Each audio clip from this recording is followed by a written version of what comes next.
Buenas tardes, estamos con Gladys del Prá y con Nicolás Urbieta, ambos candidatos.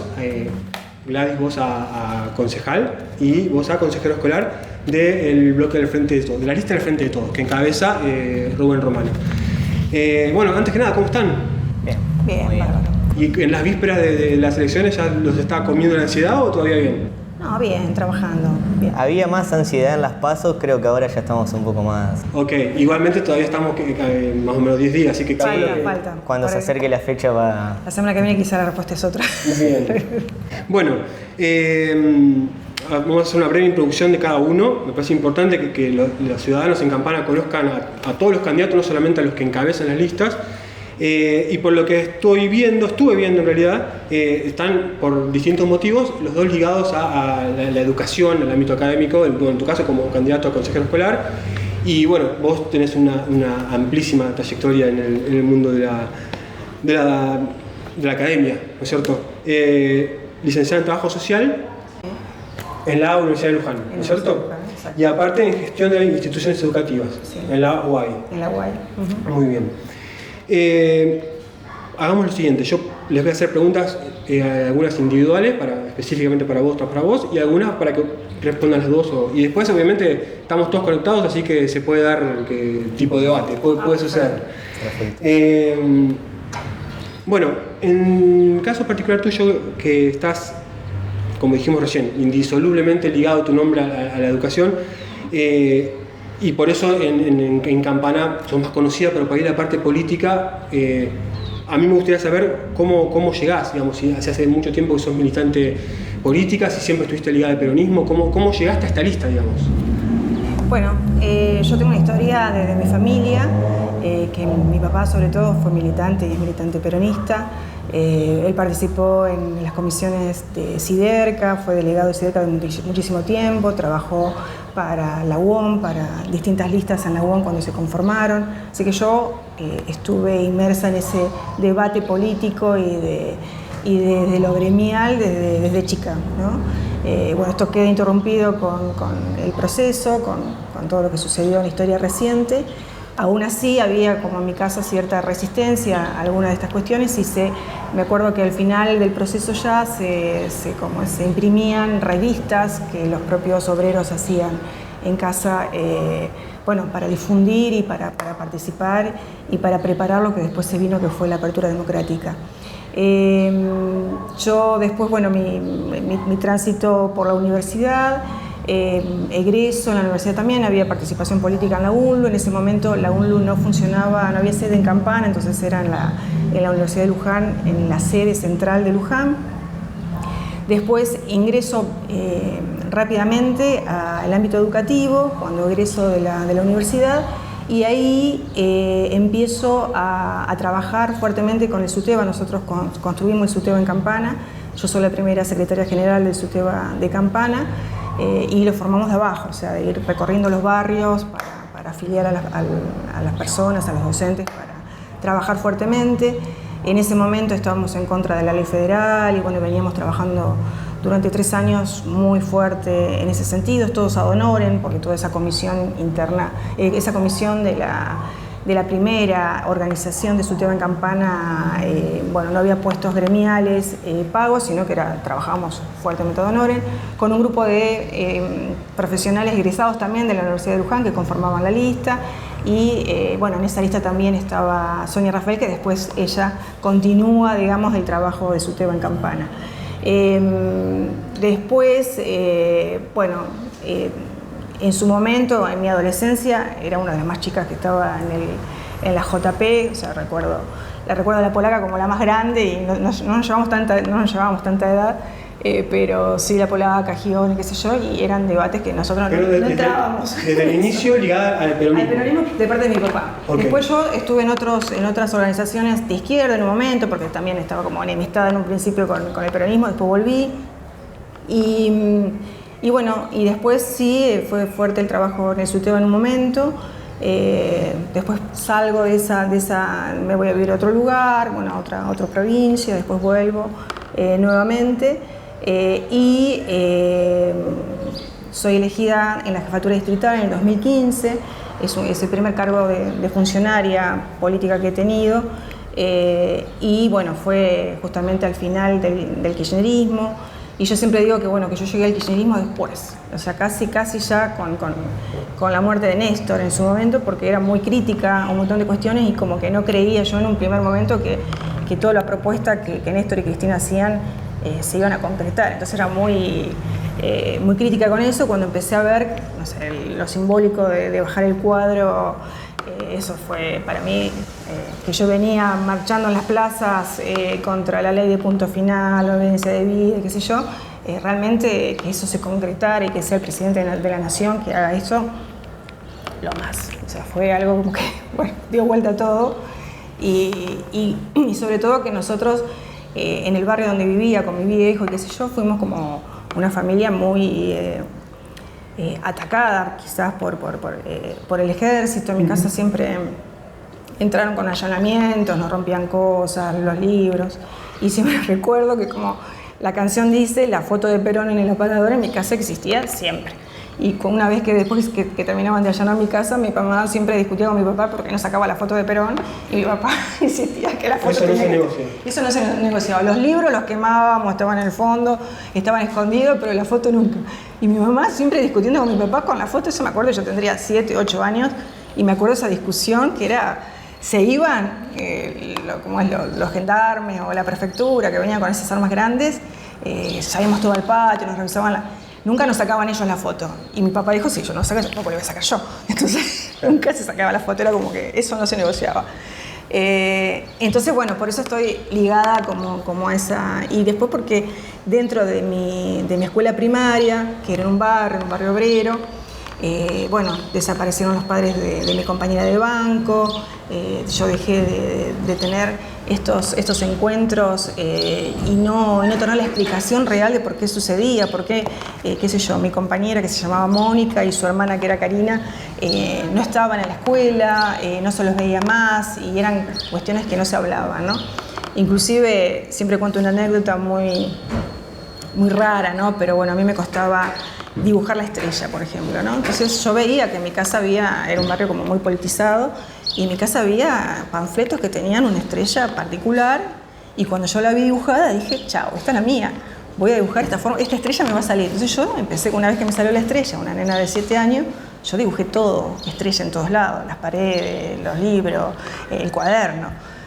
Voy a la escuela, cuando vuelvo, mi papá, que venía de Siderca, me ve el cuaderno todo dibujado con esa estrella, pero me hizo un interrogatorio tremendo y me dijo que nunca más yo en la vida podía dibujar esa estrella, y mucho menos decir que esa estrella la había visto en un panfleto en mi casa. Entonces digo, yo no entendía más. Bueno, hasta la adolescencia no dibujé una estrella. Después entendí qué pasaba, por qué ese enojo tan grande de desesperación, porque mi hijo decía, bueno, nos van a llevar a todo, bueno, estaba toda una cosa, y yo dije, yo dibujé una estrella, ¿viste? Todavía no. Bueno, entonces siempre estos debates políticos en mi casa siempre existieron. De hecho, bueno, ahora de grande, mis hijas son grandes, yo tengo una hija socióloga, la otra licenciada en Ciencias Políticas, o sea que todas las mesas de los domingos siempre tienen este trasfondo político constantemente, ¿no? Pero bueno, creo que viene desde lo de mi papá.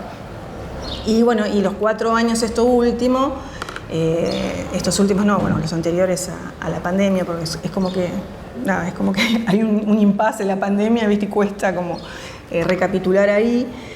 Fueron de gran resistencia en el ámbito educativo. Nosotros tuvimos primero una gran persecución, y sobre todo que yo venía de un cargo de la jefatura distrital.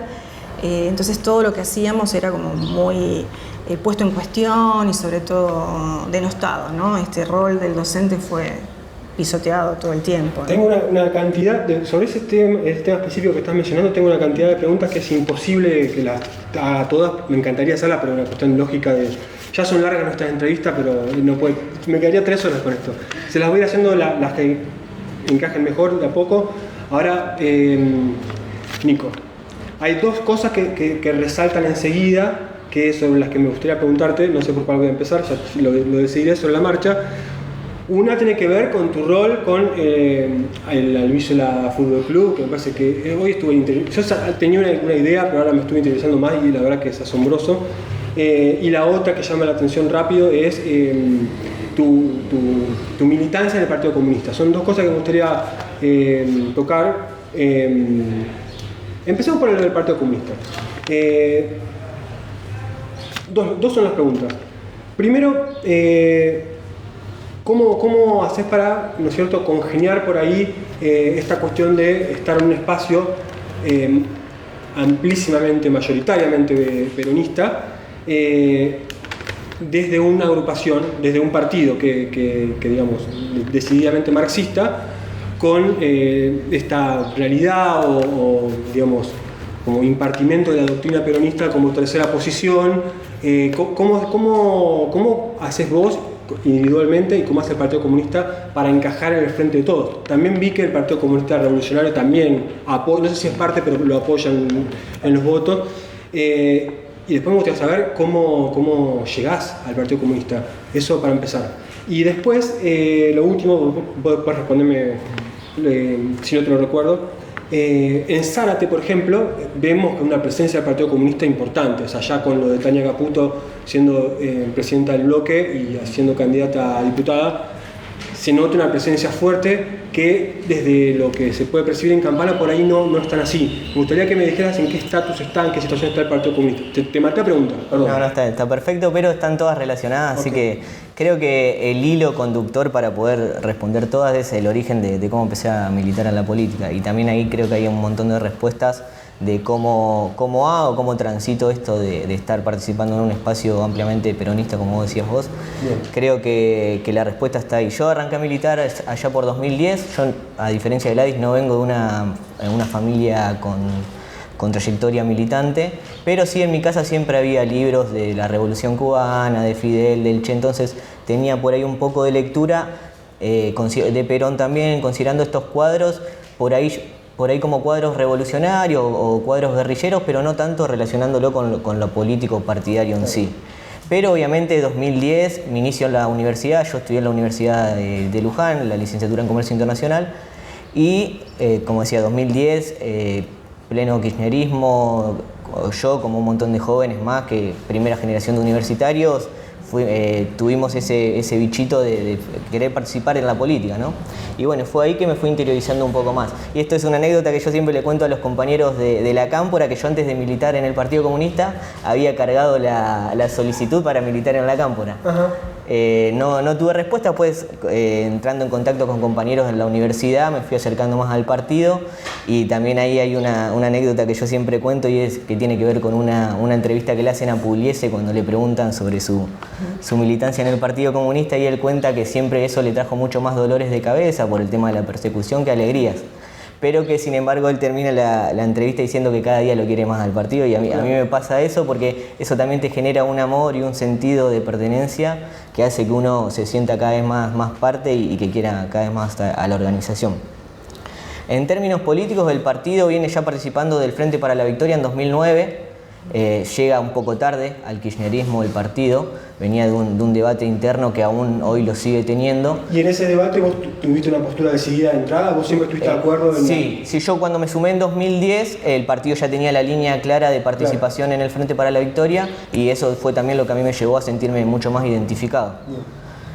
Nunca renegué de eso, y también estando siempre siendo parte de espacios en Campana puntualmente donde teníamos contacto con el peronismo todo el tiempo, uno ya aprende a transitarlo de una forma mucho más natural. Yo participo de todos los actos donde se canta la marcha peronista y también me siento parte. Uno más allá de su sentido, su pertenencia ideológica un poco más tirada al marxismo, se siente argentino, y también al sentirse argentino también adquiere un montón de esa impronta peronista, y negar eso es también negarse prácticamente a uno mismo, ¿no?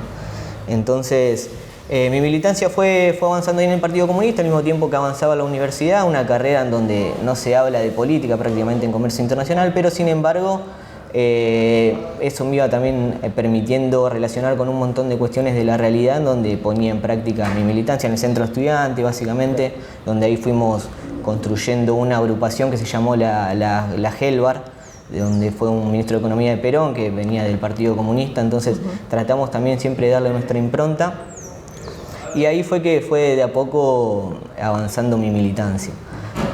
Con respecto, bueno, a lo que me decías vos del Partido Comunista, que tiene mucha más concentración en Zárate, es más, yo empecé a militar en Zárate y después, viendo que ya la construcción estaba mucho más consolidada, la estrategia fue avanzar hacia Campana, donde yo vivo, y tratar de construir un poco más una cuestión más política, haciendo hincapié principalmente en la cuestión territorial, y ahí viene también la construcción del club y el sentido que le estamos dando al club.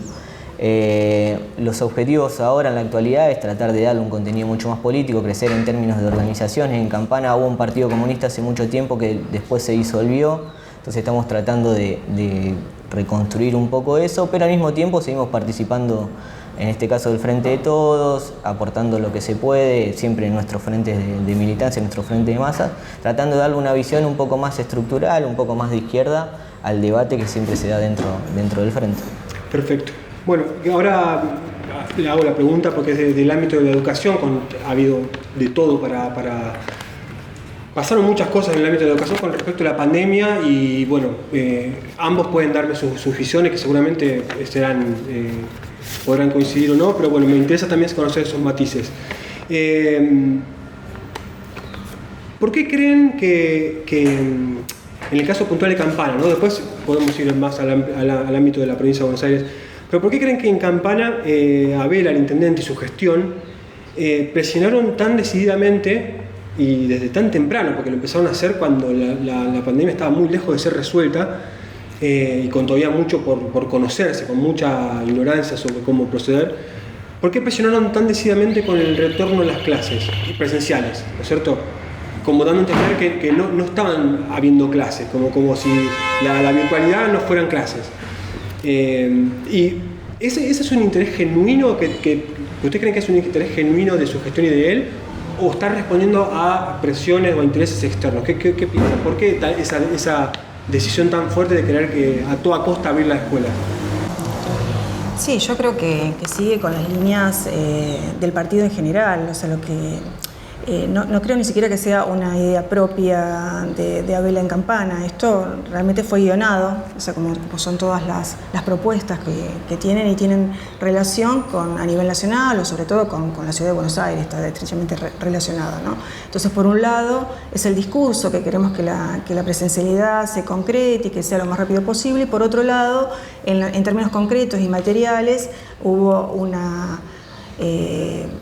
como una lentitud en resolver cuestiones de infraestructura, limpieza de tanques de agua en las escuelas, el cortado de los pastos, por ejemplo, el mantenimiento que le corresponde al Consejo Escolar y donde como Juntos por el Cambio tiene mayoría. Sí, leí declaraciones tuyas sobre eso exactamente, ¿no? Que toda esta prisa que tenían para que regrese la presencialidad, pero en lo que correspondía hacer a ellos para que los edificios estén en condiciones, después le voy a preguntar a los dos, claro, no cumplían. Y eso está como plasmado en la reunión, en las UGD, que son reunión de gestión territorial, donde participan desde los inspectores de distintas áreas y distintos niveles, el Consejo Escolar, los gremios, o sea, eso pueden dar fe toda la gente que participa en esa mesa, que son protagonistas activos de esto, ¿no? Entonces, y después con un montón de obstáculos en todo, ¿no? Para el año pasado fue muy difícil poder articular con ellos en un primer momento, desde la ayuda alimentaria. Nosotros sabemos que no se ejecutó el presupuesto educativo que Campana tenía. Vimos que no hubo capacitación ni siquiera en la entrega de alimentos, de módulos de alimentos por parte de desarrollo. Teníamos familias enteras que solicitaban esto y si no había una gestión intermedia, como podía hacer cualquier inspector, de levantar el teléfono y decir que tal y tal familia necesitaba un refuerzo de alimentos, por ejemplo, que le correspondía al municipio porque ya la provincia había entregado los módulos, no se ejecutaba esto, ¿no? Costó muchísimo, o sea, ninguna familia podía llamar y decir que necesitaba algo y que esa necesidad sea solucionada inmediatamente, salvo que fueran con recursos específicamente de la provincia. Conectado a esto, leí que, lo voy a leer textual porque fue lo que dijiste en los medios, hay una engañosa capitalización política de acciones del gobierno de la provincia por parte del municipio. O sea, sumado a la subejecución de los gastos y de esta ausencia, querer maximizar, sacar un rédito político a una acción que es de la provincia. Que es de la provincia, y eso fue todo el tiempo. El año pasado, aprovechando que si bien teníamos una jefatura distrital provisoria, porque no estaba todavía ese cargo designado, salían a los medios todo el tiempo a decir, bueno, entonces la gente, o sea, decir que el municipio que tiene la responsabilidad de la municipalización del SAE, que es el Servicio Alimentario Escolar, como si los recursos fueran propios del municipio. Entonces sacaban fotos, recuerdo específicamente en el sector de Isla, ¿no? Toda la lancha con toda la mercadería arriba, que la mercadería era de la provincia, y estaba Elisa justamente sacándose fotos con esto. Digo, ellos están capitalizando estos recursos que vienen de provincia y la gente cree que realmente es del gobierno municipal y no lo era. Esto como otras cuestiones, ¿no? Sobre todo inclusive de proponer, por ejemplo, la terminalidad de los estudios secundarios desde la virtualidad con un convenio de CABA, por ejemplo, que esto sí se había firmado, los títulos oficiales en el 2019, por eso todavía tiene vigencia y eso no se derogó. Entonces esa propuesta que está ligada a CABA, y pasando por arriba a un plan fines que nosotros ya teníamos y que había que impulsarlo, y como es brindar los espacios para que funcionara concretamente en los edificios, no se realizaba, ¿no? Entonces este discurso fue constante todo el tiempo, pero ya nos tiene como acostumbrado desde los otros 4 años, ¿no? Con esto de que le interesaba la educación y que por otro lado no se veía esto, ¿no? Sí, yo creo que ahí este es un ejemplo claro de cómo hay una dicotomía entre lo que dicen y lo que después realmente hacen. Ellos se manejan mucho con el tema de los focus group, entonces sacan determinados niveles de opinión y dicen, bueno, tenemos que ir hasta este lado, apuntamos a esto, y este gobierno, lo que yo siempre noto y siempre digo, es que tiene mucha facilidad para resumir su gestión en una historia de Instagram o en un posteo muy marketinero, pero después no tiene esa capacidad o ese interés de llevarlo a cabo o de llevar a cabo un proyecto de desarrollo mucho más amplio, mucho más a largo plazo. Lo que notamos es que ya van 6 años de gobierno y lamentablemente no tenemos un plan de desarrollo para la ciudad o para la región en sí, porque también vemos que Abela tiene incapacidad de negociar con los intendentes tanto de Zárate como de Escobar, de plantear un modelo de desarrollo productivo para la ciudad, un modelo de desarrollo socioambiental para la ciudad. Entonces ahí siempre encontramos esa dicotomía en lo que dicen en las redes sociales o a través de sus páginas web y después lo que llevan a cabo. Bien, y con respecto al consejo escolar, ¿no es cierto? Vos estás postulado para un cargo y vos podés seguramente explicar con claridad de qué se trata, porque entiendo que esto lo hemos hablado en otras entrevistas. Me acuerdo específicamente una con Katia Altimari, de que ella decía que aparecen en las listas los candidatos a consejero escolar, hay un consejo escolar activo y que la sociedad en general no tiene mucha idea de qué función cumple ni la importancia que tiene ese rol.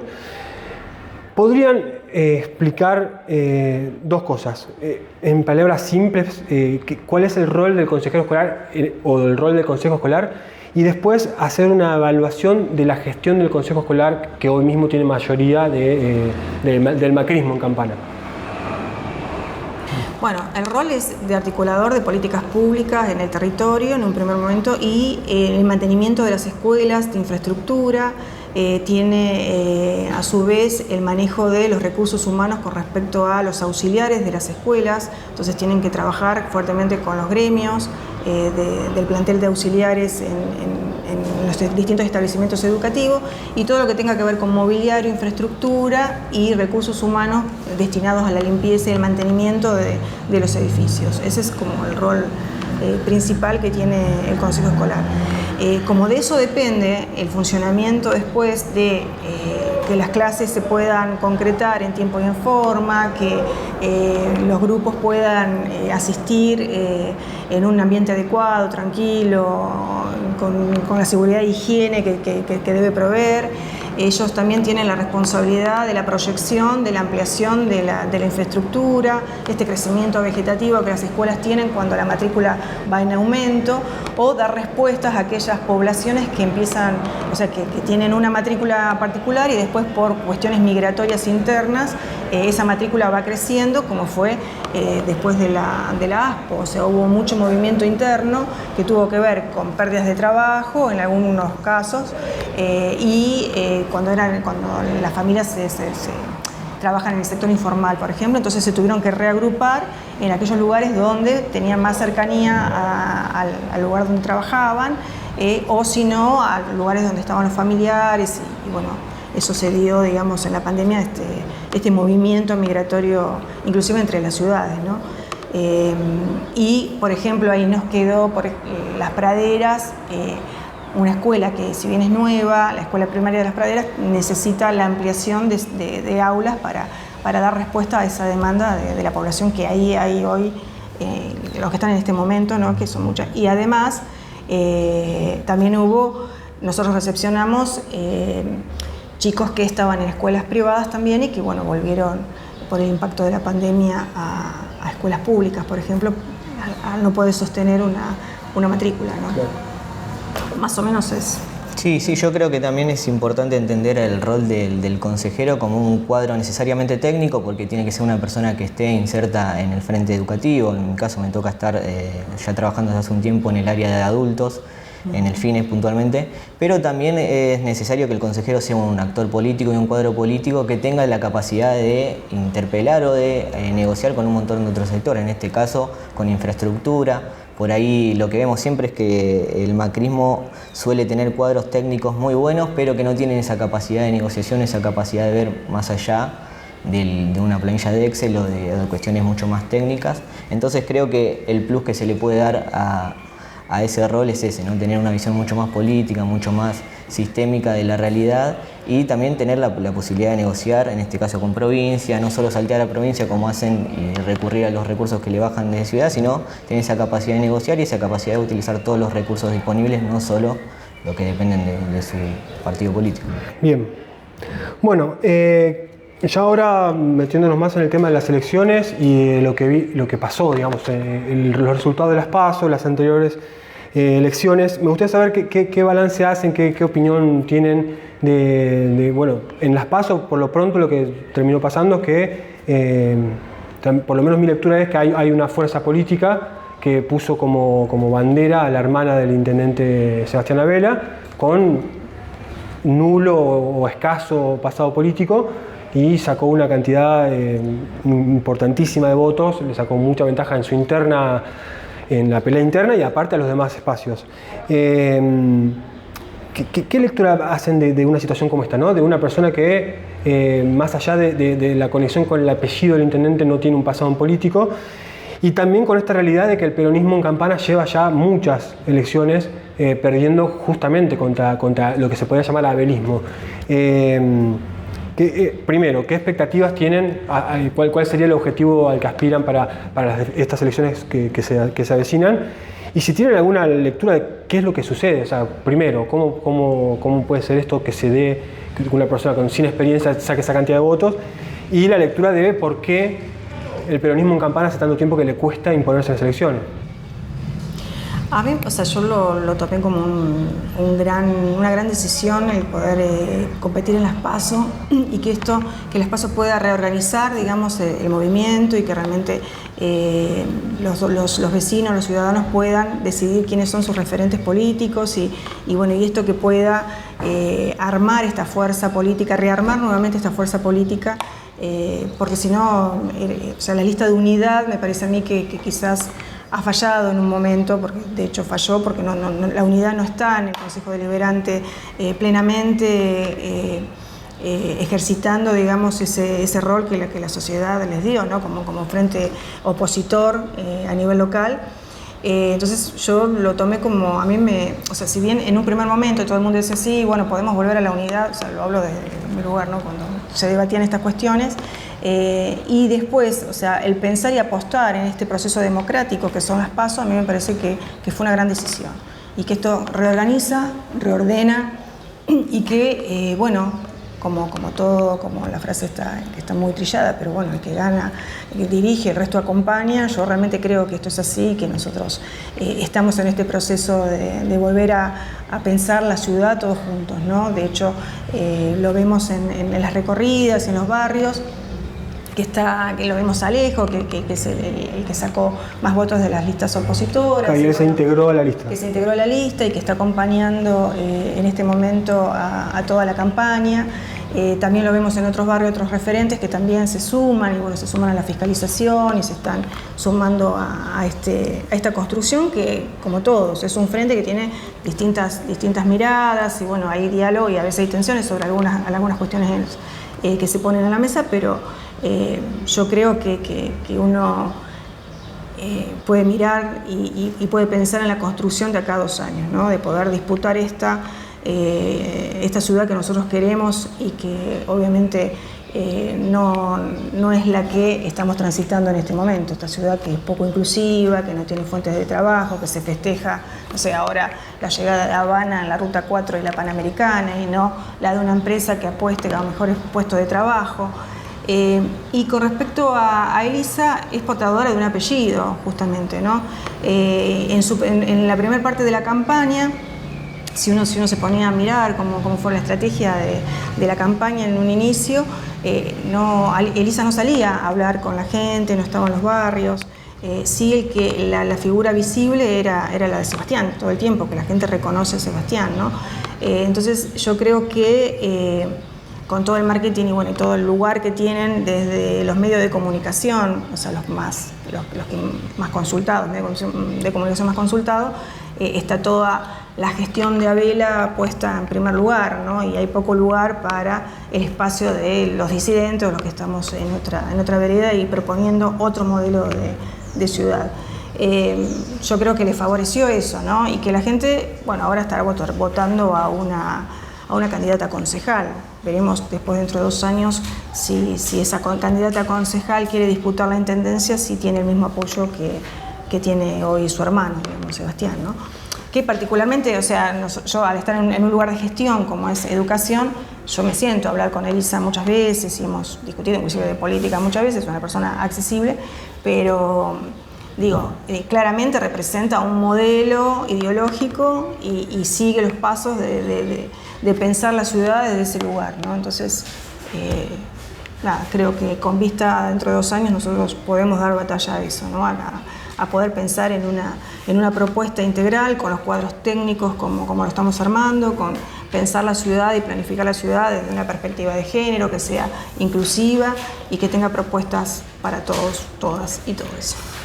Aparte de querer saber tu opinión sobre este tema, ella estuvo mencionando políticas de inclusión y de género y demás, que son todas cosas que después te voy a preguntar en torno al club, porque también estuve leyendo que no son meramente un club de fútbol, sino que excede al deportivo, y sobre eso quiero saber. Pero me gustaría que me digas sobre lo que habló ella recién, sobre este panorama general, digamos, haciendo un corte en el presente con lo que pasó en las PASO y lo que está por pasar ahora, y después con este pasado cercano de varias derrotas electorales. ¿Qué opinión tenés?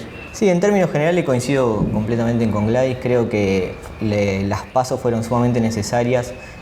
Por ahí se criticaba en términos provinciales que no se dio esa interna y que eso podría haber sido por ahí un enojo de la gente. Yo no estoy de acuerdo con eso, pero sí creo que internamente las PASO fueron sumamente necesarias y siguieron la tendencia de reivindicar a Rubén como la figura preponderante dentro del peronismo y dentro del Frente de Todos en Campana. Entonces, creo que fue sumamente necesario. Las elecciones se dieron en un término excelente, con todas las listas se pudo trabajar de la misma forma bien, pero creo que eso sigue una tendencia y obviamente creemos que de ahora en más, como dijo Sol, después de las PASO ya pasaron y eso también se vio en la militancia. Las listas enseguida se pusieron con predisposición, se pusieron ahí a trabajar en conjunto y lo vemos hoy. Vienen chicos, como estamos acá en la básica, vienen chicos de todas las agrupaciones. ¿Se cumplió entonces lo de que pierda acompaña, digamos? Sí, sí, tal cual, ¿no? Por lo menos lo que vemos nosotros en la diaria se cumplió completamente. Ahora, comparándolo con lo que vemos del otro lado, con respecto a Elisa, también coincido en que es una portadora de apellido. Si lo comparamos en lo que fue la pandemia, prácticamente Desarrollo Social estuvo cerrado, si no hubiese sido por varias iniciativas que se llevaron adelante por parte nuestra, por parte de vecinos, mismo de los clubes de barrio. Nosotros siempre lo hablamos con los demás clubes, fueron ellos los que básicamente pararon la olla en los barrios y trataron de ayudar a los vecinos cuando Desarrollo Social estaba totalmente ausente. Entonces, claramente el resultado que se vio en las elecciones no tiene que ver con una gestión de Elisa Abela, sino que tiene que ver con una gestión de Abela en general, que tiene que ver con esto que venía nombrando hoy. Tienen mucha capacidad de resumir su gestión en Instagram, en las redes sociales, pero no pueden llevar eso a un plano mucho más general. Pasaron 6 años, todavía estamos esperando a ver hacia dónde apunta la ciudad, cuál es el modelo de desarrollo que plantean. Si el modelo de desarrollo es apuntar a que estas marcas vengan y generen empleo, creo que una ciudad industrial como Campana, en el lugar donde le toca estar, está dejando pasar un montón de oportunidades porque no la ven o porque no tienen interés de verla. Entonces creo que el plus que le puede dar Rubén con toda su lista, con todo su equipo, es eso, ¿no? Mirar la política mucho más allá, parar la pelota y decir, bueno, ¿qué vamos a hacer con la ciudad? Y esto también no lo hace solo Rubén, sino que el peronismo tradicionalmente lo viene haciendo.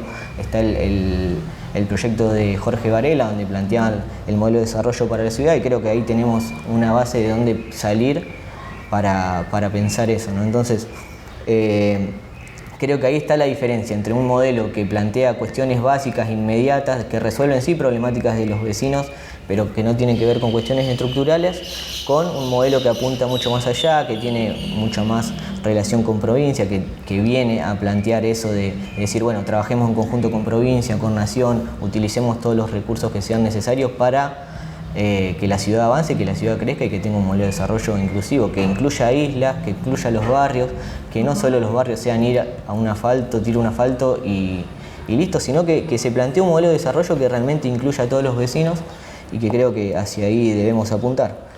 Los dos mencionan el déficit en cuanto a la inclusión de esta gestión, porque la pregunta que les iba a hacer es, vamos a suponer que se da una excelente elección ahora y después se da otra excelente elección en 2023 y se balancea la composición del Consejo Deliberante, lo cual eso permitiría eliminar la mayoría automática que hay, permitiría que se generen nuevas ordenanzas, y en 2023, quién sabe, podría el peronismo acceder a la intendencia. ¿Cuáles serían las cosas que hoy Abela y su gestión, las más urgentes, que hace mal, que hay que corregir? Lo primero que hay que corregir, obviamente lo de la inclusión ya lo mencionaron los dos. ¿Qué otras cosas? Sí, yo también, como estoy ligada a educación y trabajamos con juventudes y adolescencias y niñeces, hay algo que es impostergable y que tiene que ver con el impacto de la pandemia en las subjetividades. Nosotros tenemos muchos niños y adolescentes con gran estado de angustia, con depresión, con ideaciones suicidas, con intentos de suicidio.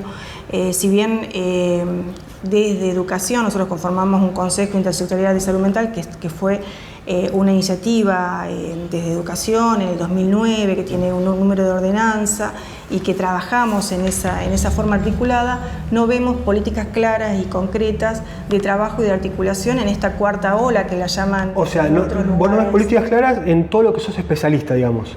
Por ejemplo, yo acá tengo anotado que en minoridad, en jóvenes en situación de vulnerabilidad, y, por ejemplo, tenés hechas investigaciones sobre suicidios e ideación suicida. Sí. Campana, yo no tengo la menor idea de por qué sucede lo que sucede, pero por alguna razón suceden. Nosotros tenemos casos altos. Por eso. No sería el índice alto, porque el índice alto en el país está como dividido en el norte y en el sur, en distintas provincias, de localidades con habitantes con menor cantidad de habitantes. Pero sí, en zona norte nosotros tenemos altos casos, muchos casos de suicidio y de intentos de suicidio. Y esto, el punto clave fue en el 2016, justo en el cambio entre el 2015 y 2016, el cambio de gobierno. Nosotros, Campana se vio afectada fuertemente por suicidios, no solamente en la población escolar, sino en la población adulta, ¿no? Y lo que vemos, o sea, si nosotros ya tenemos este antecedente, que estuvimos trabajando fuertemente, que nos costó muchísimo ponernos de acuerdo en ese contexto del 2016-2017, donde, bueno, la educación estaba denostada, donde nosotros solamente impulsábamos ese motor de volver a hacer uso de esa ordenanza y de que el Consejo Intersectorial se pueda reunir y pueda dar respuesta a esto. Logramos algunas respuestas en ese momento.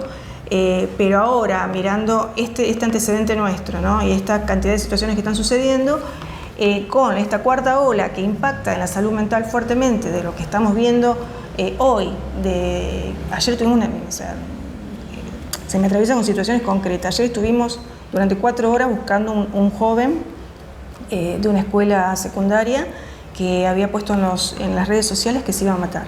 Así que ayer nosotros estuvimos trabajando, y yo estoy de licencia en mi cargo de inspectora de psicología, pero tuve que colaborar porque era una búsqueda desesperada realmente, y articular con el servicio local y con otros organismos hasta detectar y poder, llegó, digamos, a la guardia de la salud mental en el hospital a ser atendido, pero fueron 4 horas de mucha angustia de la familia, de los docentes y de los compañeros que estábamos buscando a ese joven.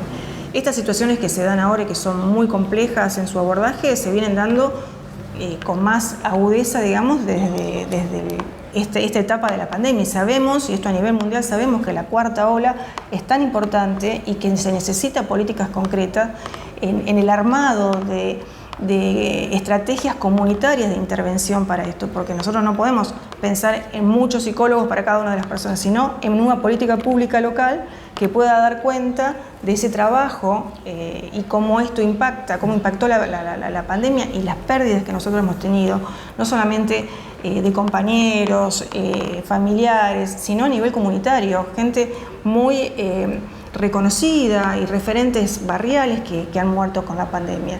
Y esta tramitación desde lo social es necesaria, y es necesaria desde este trabajo, desde la salud comunitaria, articulando con programas provinciales y nacionales, y vemos que no se ha modificado nada, o sea que la guardia del hospital sigue funcionando, se recortó la guardia del hospital, en vez de estar todo el día, está hasta las 12 de la noche, por ejemplo, que no se ha pensado en estrategias de intervención desde los CAPS, por ejemplo, y que no hay esta articulación con programas que vienen de provincia. Y no puedo dejar de preguntarle por esta, no sé si, creo que fue un proyecto, no sé en qué terminó sinceramente, del concejal de Juntos por el Cambio, Ernesto Meiraldi, que hubo alguna controversia porque él planteó algo que parece, no sé, difícil de digerir, que ante la problemática de los suicidios en Campana y sobre todo en el específico puente de ahí del Arco, que él lo que propuso es una alambrada, una contención. Cerrar el...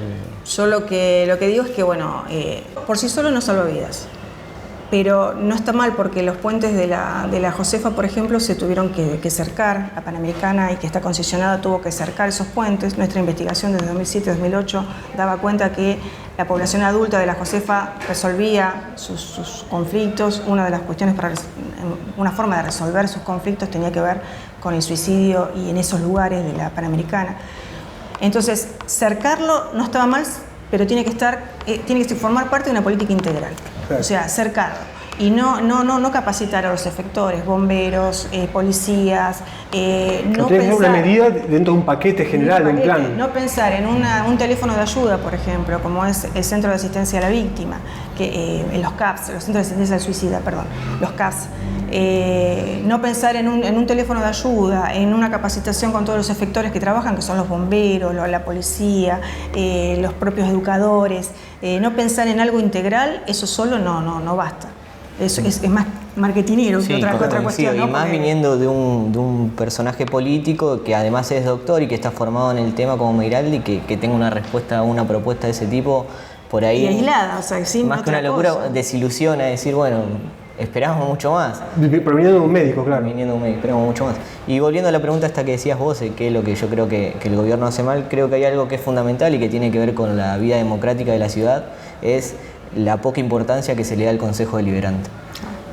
Y más teniendo en cuenta de que ellos tienen mayoría, entonces el Consejo Deliberante prácticamente actúa como una oficina más del municipio, en donde se aprueban los proyectos que a ellos le parecen bien, y los proyectos de la oposición o que por ahí tienen una mirada diferente nunca se aprueban, nunca llegan a concretarse. Entonces creo que ahí hay un punto fundamental, y creo que estas elecciones pueden ser un cambio de eso, y deben ser, y es a lo que apuntamos, aumentar la participación del Frente de Todos dentro del Consejo Deliberante para poder llevar el debate y poder plantear un montón de cuestiones que el gobierno municipal no está viendo, por una cuestión de que se cierran en su mayoría y en sus proyectos y en lo que al municipio integralmente le conviene. Yendo a lo de los suicidios, también hay algo que el gobierno municipal tiene mucha deficiencia, que son los clubes de barrio. Esto a mí me toca muy de cerca. Lamentablemente, hoy en la actualidad, y desde que asumió el gobierno de Sebastián Abela, los clubes de barrio no tuvimos ningún tipo de ayuda, de nada. recién hoy se está empezando a ayudar a colaborar con el tema de la policía, que es un gasto que los clubes históricamente tienen cuando tienen que pagar la policía en los partidos, pero no hay una mirada tampoco integral de qué hacemos con los clubes. Nosotros, yo también soy parte de la liga, yo soy tesorero de la Liga Campanense, y la semana pasada terminamos de fichar más de 2.200 chicos y chicas que van a participar en la Liga Campanense, y que la mayoría de esos están en los clubes, en los barrios periféricos de la ciudad, y lamentablemente no hay una política del municipio hacia eso. Porque los clubes no solo son un espacio de contención deportiva, sino que son un espacio de contención social, en donde los técnicos hablan con sus chicos, y más en estos casos de los suicidios y las depresiones de la juventud, los clubes vienen a cumplir un rol fundamental, y si los clubes no tienen una ayuda municipal, los clubes no tienen la infraestructura o la gente necesaria para poder afrontar esas problemáticas, estamos en un problema. Y porque nosotros a veces nos toca ir a jugar en otras ciudades, nos toca ir a Ibicuí, donde vemos que a veces vamos a la cancha municipal de Ibicuí y hay un predio enorme, lindo, donde juegan todas las categorías, vestuarios, ducha, y venimos acá en Campana y lamentablemente no tenemos una cancha municipal, no tenemos un predio en donde jugar, tenemos las canchas de los barrios que los clubes llevan adelante con mucho sacrificio. Entonces creo que ahí hay dos cuestiones claves. Una, la política hacia la juventud enfocada en los clubes de barrio, y por otro, abrir el juego mucho más a la vida democrática de la ciudad y escuchar un poco más las ideas a través del Consejo. Bueno, sobre todo por ahí como una propuesta, como un observatorio de políticas públicas en niñeces y adolescencia. Y bueno, esto como lo decía el compañero, es re importante para trabajar la prevención inespecífica. Son los lugares donde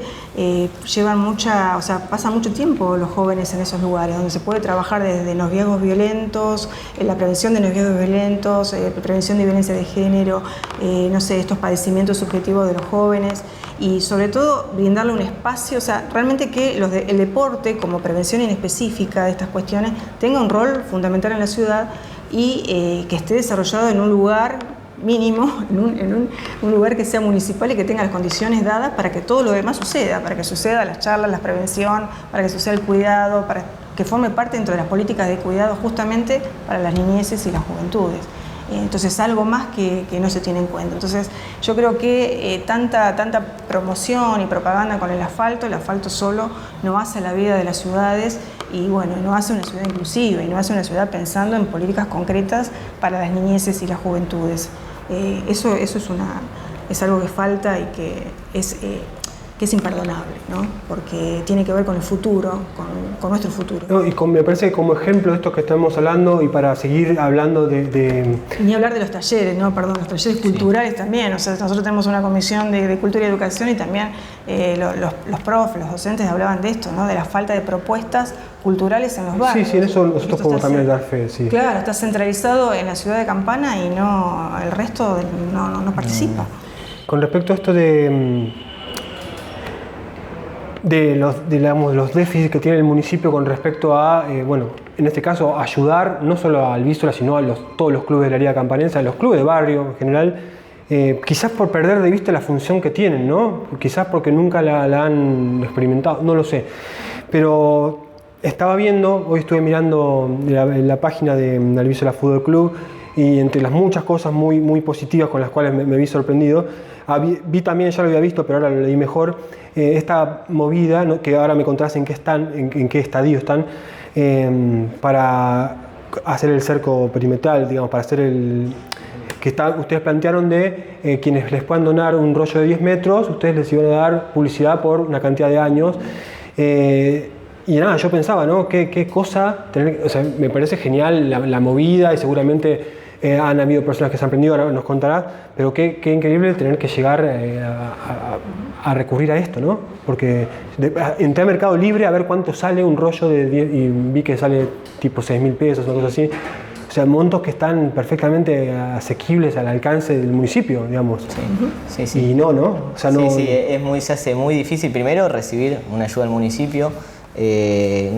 Como te decía, la única ayuda que tenemos hasta ahora es esto que tiene que ver con la policía. Incluso al principio de año el municipio se había acercado a la liga para ofrecerle un juego de camisetas a cada club. Y los clubes en sintonía dijimos, un juego de camisetas no resuelve nuestros problemas. Los clubes de barrio tenemos 1 millón de problemas que se ve que no están viendo, pero que tiene que ver con esto. Nosotros lanzamos esta iniciativa para poder cerrar la cancha porque la realidad es que uno de los mayores gastos que a nosotros nos incurre poder participar de la liga es tener que alquilar canchas de otros clubes porque la nuestra no está en condiciones, y las condiciones mínimas, que es básicamente que la cancha esté cerrada, que tenga 1 baño, 2 baños, para que los chicos se puedan cambiar. Incluso ahora donde el fútbol femenino creció un montón y tenemos también equipo de femenino, entonces los vestuarios son centrales y ya son parte de una necesidad básica. Entonces los clubes tenemos que salir a hacer estos malabares. Si uno no tiene iniciativas creativas para poder conseguir estos recursos, lamentablemente se queda ahí esperando a que los jugadores que también viven en una situación realmente complicada, la mayoría son jóvenes que tienen entre 18 y 25 años que no trabajan, que los que trabajan tienen salarios muy bajos y no pueden aportar tampoco al club, más que su iniciativa de ir y ayudar a cortar el pasto, o a poner el tejido, o colaborar los fines de semana con pagar el árbitro. Entonces los clubes tenemos que salir a tomar esta iniciativa y la verdad que nosotros por suerte nos fue bien, necesitamos 10 rollos de tejido y ya tenemos 7 conseguidos, así que eso también demuestra que cuando los clubes salen a pedir, la gente siempre tiene predisposición de donar y de aportar. Y eso también a nosotros nos da ganas de seguir. Nosotros con el club, ahora estamos con esta iniciativa de poder cerrar la cancha, poder jugar de local. También venimos llevando adelante otras iniciativas que desde ya el año pasado abrimos una comisión de plan fines en el club. Habían arrancado 30 chicos, ahora tenemos 20 y pico que son del barrio y algunos no. Y tienen también una comisión de género y diversidad, que hay clubes hasta de primera división que no tienen, o sea que... Sí, nosotros primero lanzamos el Fines y hoy tenemos 25 jugadores aproximadamente que van a terminar la secundaria en el club y eso a nosotros también nos llena de orgullo poder llevar adelante ese proyecto. Y también por iniciativa de las chicas se armó una comisión de género que eso después se trasladó a nivel liga. La liga hoy por hoy también tiene una comisión de género en donde se armó un protocolo de actuación en caso de denuncias de violencia de género.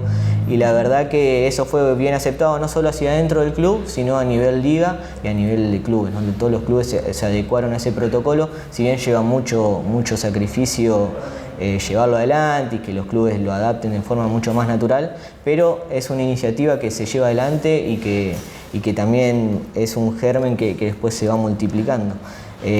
Porque hay una deficiencia que por ahí tenemos los clubes, es que hay mucha iniciativa y mucho empuje por salir adelante, pero falta formación en términos pedagógicos, en términos deportivos de los profesores, entonces siempre tratamos de llevar también adelante iniciativas de formación hacia los demás clubes, a nivel liga, a nivel interno, y es un trabajo de hormiga, ¿no? Que se hace mucho más difícil cuando no hay ningún tipo de ayuda del Estado.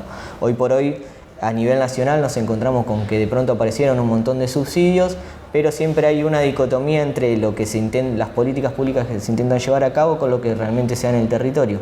Hoy en Campana, de 22 clubes que hay en la liga, te diría que 18 no tienen personería jurídica.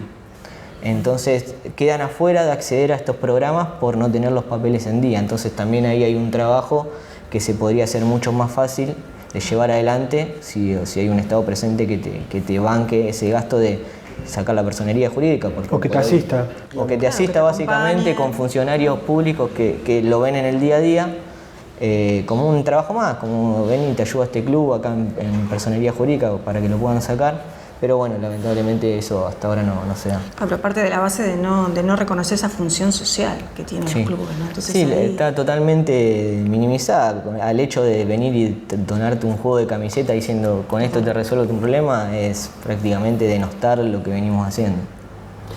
Bueno, ya estamos terminando, no se preocupen, no se las voy a hacer mucho más larga, pero quería hacerles una pregunta que se le hizo a Julieta Ramírez hace poco. Me pareció interesante lo que respondió, quería saber qué piensan ustedes. De ámbito nacional, ¿no? Recientemente Cristina, bueno, ya no recientemente, ya pasó un tiempo, pero bueno, hace un mes y pico, emitió una carta que, bueno, quizás a alguna parte de la militancia pudo haber sorprendido, a otra no, a mí particularmente no, pero en la que ella lo que dice es que hace tiempo que le viene diciendo privadamente, por así decirlo, entre cuatro paredes a Alberto Fernández, que ella no estaba de acuerdo con lo que entendía que eran políticas de ajuste de su gobierno.